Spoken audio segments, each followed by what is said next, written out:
Feet. I watched I some. haven't. What? You Should haven't we be watched it? saving this for the thing? I mean, Yes, yeah. please. I'm already excited.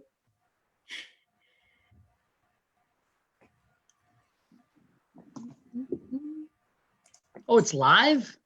Yeah, it's live. Oh, all right. Yeah. Try not to cuss too much. I'll do my best. Yeah. Okay, I believe you guys are good to go. One moment, please. Stand by. Stand by. Yes, you guys are good to go. So Jeanette's ducking out of here. Take it away, Kelly and Feet. Thanks, Jeanette. Hi, Feet. Hey, How are you doing? I'm, living the COVID dream down here, holed up in the lower floor of the house where it's nice and cool. That's nice. Rehabbing a bummed arm, but I can still use my fingers, so all is well. That's good. Typing away. Was it your birthday? It was my birthday on the 19th, yeah. Well, happy belated birthday. Thank you. Thank you. Yeah. It was a good one. The weather cleared up. It was great. You know, we went to the river, did a little bit of mountain adventuring. Good birthday. Yeah, that's nice. That sounds great. Yeah. Get out. It's actually my mom's birthday tomorrow, so happy birthday, Mom. Happy birthday. Mom, She'll big fan of your work. Yeah, she'll be at least one viewer we have, Mom. There we go. So what have you been, should we start with books? Sure. Yeah. I mean, I've been working still, so I've been fortunate in that sense that I'm able to still stay above water, but there's definitely been a lot of time for reading. Mhm. I just kind of grabbed a bunch of books, but a timely one, coming straight out of the armchair books. Fever. This is about a pandemic that wipes out 90% of the population and the survivors. It's set in Africa, South Africa. The survivors are picking up the pieces. A father and a son are kind of the main characters, but there's quite a few survivors. There's pods of them all over the place. But yeah, this is a page turner for sure. So I recommend that. I imagine it would be in the library. It's not that new. You know, this is very new. Liz Plank. She's a journalist, originally from Montreal, but lives in the States, writes for Vox.com.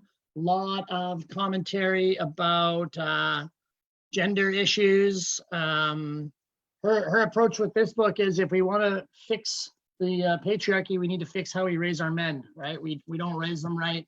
The old school way of the man's the breadwinner, the woman's the homemaker, you know, tough it up, don't talk about your feelings, all that kind of stuff. She puts together a pretty engaging commentary on the faults with that old style. And you know, she's just a clever, witty, funny writer. So that's been a good one.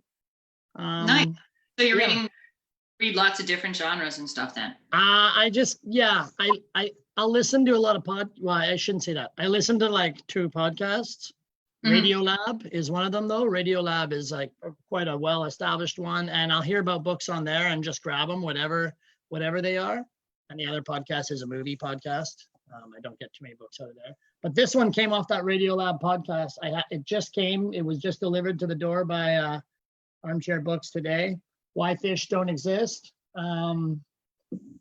I don't even remember what it was that jumped out at me, but it's a nonfiction. I believe it's focusing on this old guy whose job was to categorize all these fish in a research facility in San Francisco.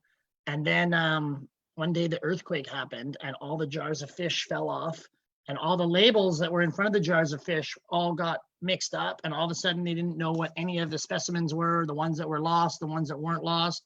And he basically had to start again. And I think it's a book about loss and losing faith and finding it. And I don't know. Anyhow, this Lulu Miller, she won me over by talking about the chaos theory and how you know, from the cellular level all the way up to what's going on right now in the world, it's just a big shit show. And no matter what happens, none of us are really in control of much of anything on the long, grand time scheme of it. And the quote she said was that she said attributed to her father, but he said, I guess, nothing means anything. So how we treat each other means everything. So I like that. And I ordered the book, and Dan had it here inside of a week. Nice. And sorry, this is the dumbest question. It's not a true story, right? No, it's a true story about this. I mean, it sounds like it's part memoir, but the guy's name was David Starr Jordan. He was a taxonomist and a scientist, and he credits himself to discovering like hundreds of species of fish back in the early 1900s. But his collection was demolished by the earthquake. Oh my God. And yeah, he didn't give up, right? Even though his whole life's work was demolished, he didn't give up. He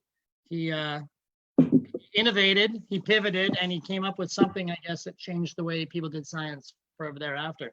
Whether or not it worked out for him in the end, I don't know. That just arrived today. So, but yeah, I get, you know, people give me suggestions for books. Obviously, I haven't been going to the library and cruising, but I used to do that. You know, I really like those like so and so recommends sections in the library, and you know, books. Hopefully, we're going to get the holds back up and running. Not so that you can browse, obviously, but so that you can actually physically start getting some books in the near future. Like everyone in the world like looks at the library online and knows what's in there because it's all cataloged and like reserves books and stuff like that. But I never really got. I think I might have lost my library card, and the number that you needed to sign in was so long that I can never ever sign in onto the library remotely, and I just like to go talk to people, so I use Henry's library card. And yeah, maybe I might have to get on that if we're not going to be allowed to walk around in there anymore. But in the meantime, Armchair Books does a pretty good job of delivering me books. I've got they do. If there's a book that I just need to own, Armchair gets it real quick. I love it. But also gifts, right? So this is my go-to. Hopefully Holly Fraser's not watching this because they just had a baby, but this is a go-to baby book gift. You know, Gashi Crumb Tinies, Edward Gorey, nice and dark. I don't know if people are familiar with it, but it's basically just this really beautiful, like lino print looking kind of artwork with it's basically a kid dies on every page, like a small kid, right? So F is for Fanny, sucked dry by a leech. Oh my God. I guess it rhymes though, right? G is for George, smothered under a rug. What comes after G? H. H is for Hector, done in by a thug. So it's dark foreboding, but also, you know, highly comedic. Recommended anyhow. Hardcover book, child size. It's a good way to influence the next generation to maybe get used to the way things are going to go. Yeah, read it to them when they're still too little to understand the content. Yeah, I mean, I wasn't exposed to that until I was like 19 years old in poster form, and yeah, it's been my go-to baby gift ever since then. So how old is that book? Do you know? Like, I feel like Edward Gorey. I feel like it's from the 60s, but he was born in 1925, and copyright 1963. This book. So cool. What is it called? Yeah. The Gashi Crumb Tinies, because they're all these little kids. Oh, cool. Look, there's death looming over. But also with an umbrella, right? So it's also protecting them. Yeah, I think he was best known as a cartoonist, and then the last one. I mean, people that know me, they know I do a lot of rock and roll history books, heavy into the 80s hair metal. So this one was really good. You know, I'm not going to turn up a Debbie Harry book for sure. Yeah. Debbie Harry from Blondie. And she's not, you know, she's written some great songs, but definitely not an author. And this book is really, it's interesting. It's almost kind of a free flow all over the place. You know, she tells her story, but it jumps around a bit. I don't know. I thought it was cool. So that's a fun one too. Great pictures. It's, I It's mean, kind of, it's kind of funny that you bring up hair metal because I have a book here that I actually read during quarantine that I borrowed from another library. Check this out. oh, nice, Dolly. I Yeah, read Dolly was big at the start of quarantine, right? They had that Dolly TV show came out. There was a Dollyland podcast all about her, and yeah, everyone fell back in love with Dolly for like the 5th decade in a row. I know. I didn't know about. I haven't even listened to the podcast yet. I heard about it a lot because reading the book. Yeah, But it was. I think she obviously has a really interesting life. She grew up. This is my dog Steven. She grew up in a small shack. Like it's a crazy book. It's a crazy Yeah. life. the Blue Ridge Crazy. Mountains. It's, Crazy. I mean, yeah, and also like I think a lot of people, myself included, didn't realize just how many incredible songs Dolly has written, right? Like yeah, everyone knows a couple of her hits, right? But she has tons of really, really good early career songs that people are starting to rediscover now, myself included. Yeah, I learned Jolene. Everybody thinks it was written about a sex worker or something, but that was actually a rumor that her like a distant family relative made up to make money off of like magazines to sell the story. Right. Yeah, no, it was a bank teller. Yeah, she said it was a little. It was a little kid, Oh, fuck. I thought it was Just a a bank teller. or maybe it was. I don't know. Maybe I have it confused, but it was. It's funny though that's funny, hair metal. I get the pun now just because she is known for her hair, and actually her attitude was pretty metal, man. She didn't let people push her around really. So the country, the history of country music is really interesting, and there is a show on HBO Crave called Mike Judge Tales from the Tour Bus, and it's Mike Judge, of course, who invented Beavis and Butthead and the film Office Space. He takes these old country music stories, live narrated by people that were there, and then animates them. So it's a really interesting series. Season 1 is country, and season 2 is funk. And in the country one, somebody gets shot in every single episode almost. I didn't realize. I've watched it, and it honestly blew my mind. If anybody hasn't, it is the greatest. I think if ever there was a time to sign up for Crave HBO or Amazon Prime, or I signed up for Apple TV Plus to watch the Beastie Boys movie, which I thought was pretty good. Did you see it? No, I heard about it, and I heard you can actually get it free. Like, did you get it for free on Apple TV? I did. They give you a free week, or if you just bought an iPhone in the last year, maybe they give you a free year. They give you a free week, but it's one of those things where you got to unsubscribe. So set your phone to unsubscribe, and I was like, whatever, it's $4 a month. I'm in the halfway through the Jennifer Aniston show, so I'm just gonna let it ride for another month. And so I've been really, I'll probably unsubscribe soon. But I went through. They don't have a ton in there. There's a great show called Home, the Jennifer Aniston show. The morning show is pretty good. Reese Witherspoon, and then the Beastie Boys show is it's great. It's kind of a live stage presentation, like almost like a PowerPoint, where they're talking, kind of like a TED Talk, I guess, but a little bit scripted, but a different format, which was nice. It would have been awesome to be there live. But yeah, so I think I've been doing a lot of that stuff. I got recommended the Beastie Boys audiobook from a coworker at the library, Adrian, and it's awesome audiobook because you can drop in and out of it. You don't have to like listen to it for the previous chapter, and each chapter is read by a different celebrity, I guess. So like Rosie Perez reads one chapter, and then like Steve Buscemi reads one chapter, which is pretty funny. That's cool. And I mean, I assume if they take it off, it's taken out of the Beastie Boys book, which is, I mean, it's massive. And it is exactly what you said. There's these little short chapters with crazy anecdotes and excellent perspective. And I mean, I just turned 44. I'm the exact target demographic for that book and that show. So I loved it. Perfect. Yeah. What you have any movies that are like? Yeah, I mean, obviously nothing new. It's all been streaming stuff. I didn't watch the new Capone movie yet. I watched the Michael Jordan show. There's a lot of good chatter out about what a dick Michael Jordan was. Even in his own movie that he produced himself, he comes across not as a super friendly guy, but I thought the show was excellently made. I've been watching all the Quentin Tarantino movies, Quarantino. So I started at the beginning, and I've just been chipping away one of those a week for the movie column for the Pique. Mhm. And I have 2 more left to go, and then I have to answer my question, which is my favorite.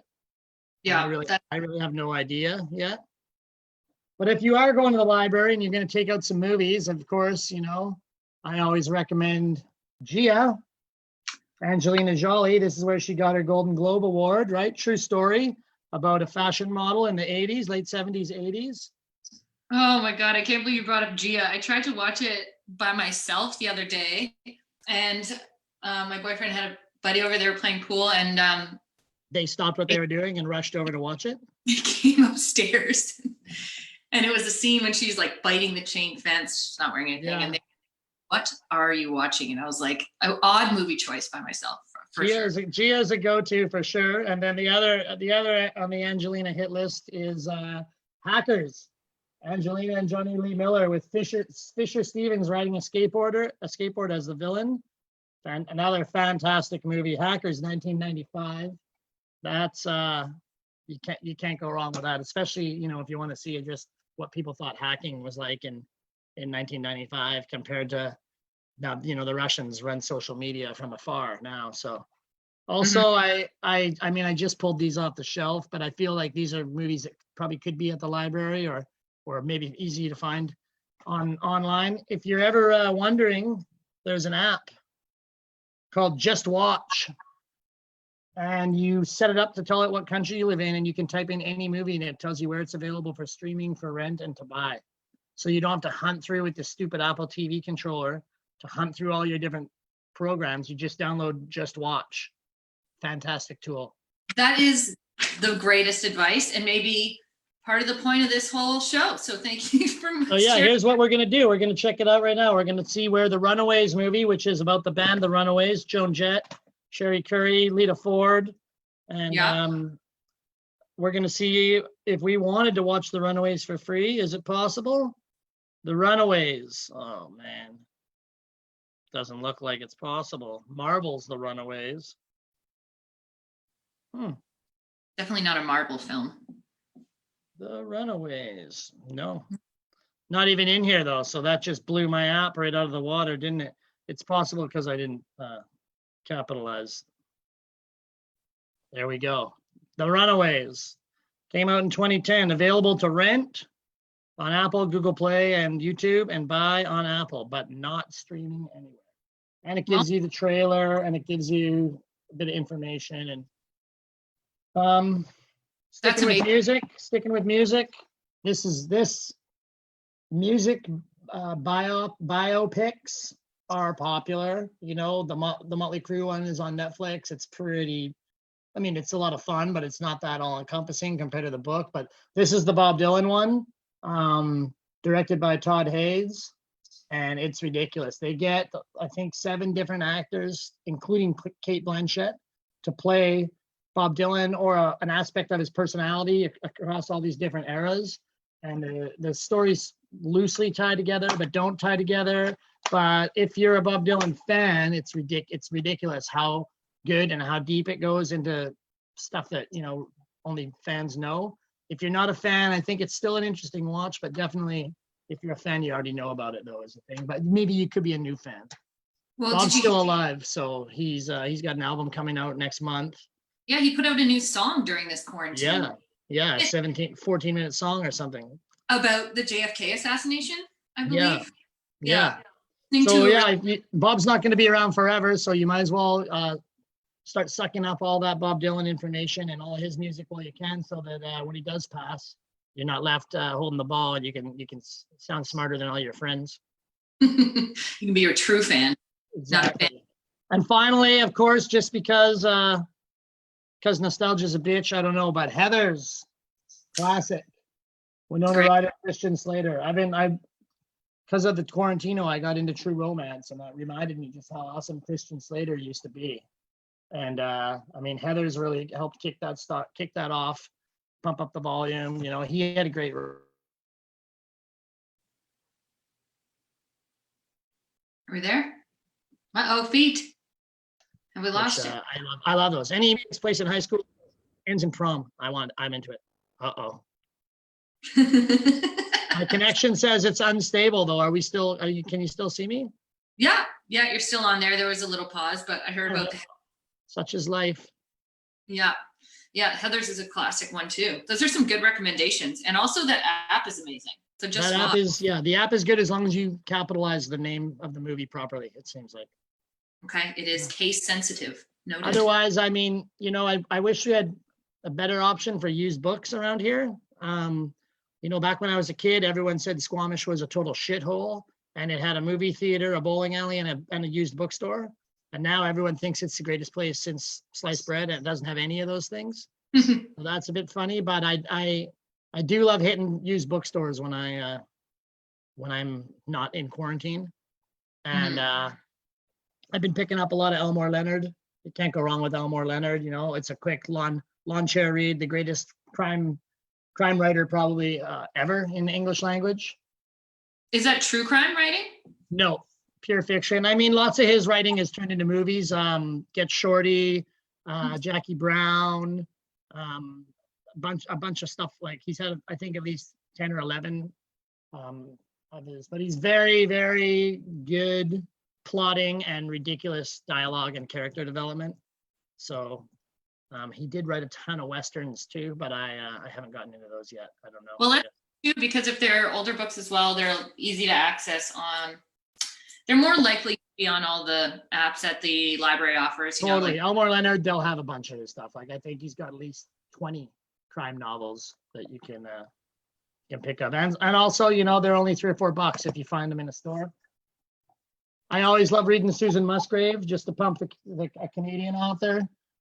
She's got a bunch of novels, but I really mostly love her essays, and she did a few books of essays through there. The last one, I believe, is called You're in Canada Now, Motherfucker, which is a really good book of essays. And she has a crazy cookbook out about Haida Gwaii that's actually tons of stories about up and down the coast, particularly Haida Gwaii, but also there's recipes in there with locally sourced ingredients. And one of the best cookbook I've ever read anyhow.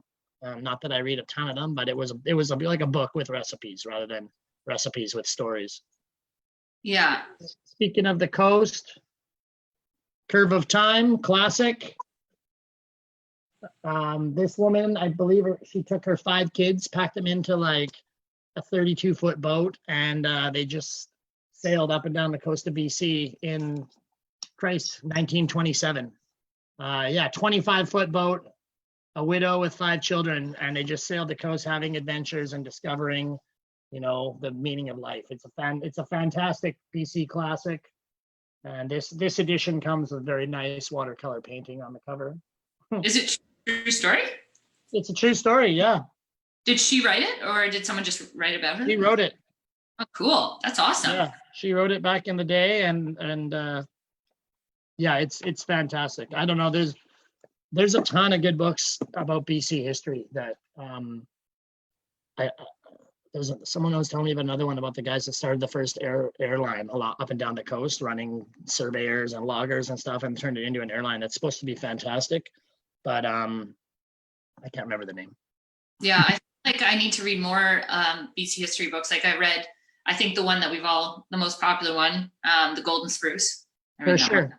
Golden Spruce is great. There's one called George Bowring's BC, which is more of an all-encompassing history. George Bowring was quite a good humorist, though. So, that's good. Whistler has a few of their own Whistler history. There's the early history that I guess it was maybe Florence Peterson that compiled all that, and I know they have that book. Then there's like the 60s, 70s history that Stephen Vogler wrote. And then there's just a big gaping empty hole of 80s, 90s, thousands history. And I'm sure it's begging me to write it, but you got to sit down and take a lot of time to write a book. And that I'm putting that project off. And then last one that I have here is local content. Another nonfiction. I went heavy. I guess I've been heavy in the nonfiction these days, but Return to Antarctica. This is our very own Adrian Rayside, who everyone knows that he used to be the cartoonist in the Pique for decades. The funny little humorous one-panel cartoons at the start of the Pique, and I don't know if he's still doing it or not. I know he retired for a while, but he might be back online. But his uncle or great uncle or something was on like one of the early Scott expeditions to the South Pole. So he went back to New Zealand and shipped over and followed in his ancestors' footsteps on this crazy expedition with his ancestors' journals and all these old photos and stuff, and put together a really great, compelling, humorous book about I think they had to eat their dogs at one point, and like it's a slog. Like when you're walking to the South Pole in the early 1900s. You're losing a finger probably. At least, yeah. It marked the 100th anniversary.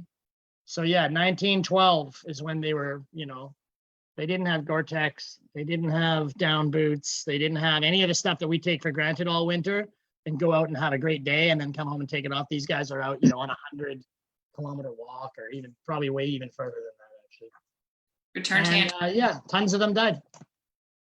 Awesome. Those are amazing recommendations, and I'm probably going to look into most of them.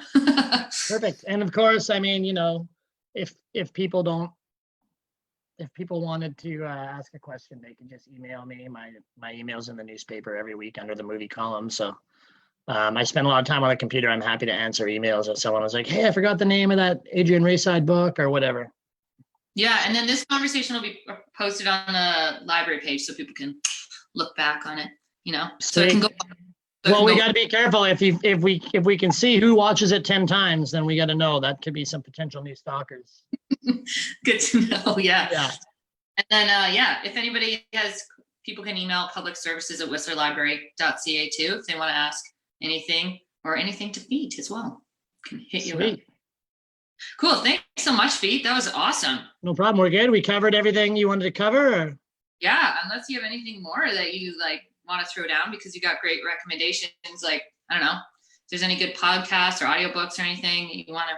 Yeah, I don't have too much time for that because I spend most of my working day writing.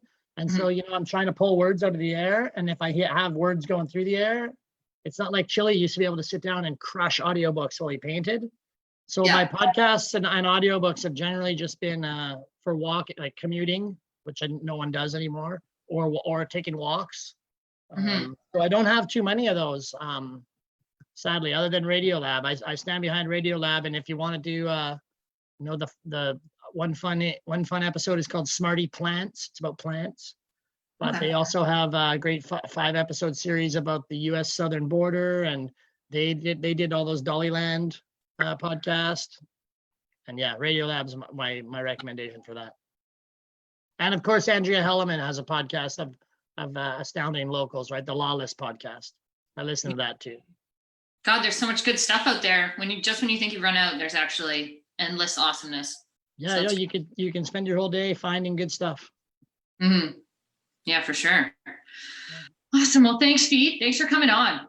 Hey, no problem. Thanks for having me and for giving people options to read books, because not enough of that going on these days, judging from the internet comments. Yeah, well, people feel free to hit us up and we'll do what we can to get you something good and connect you with some of these awesome recommendations. Sweet.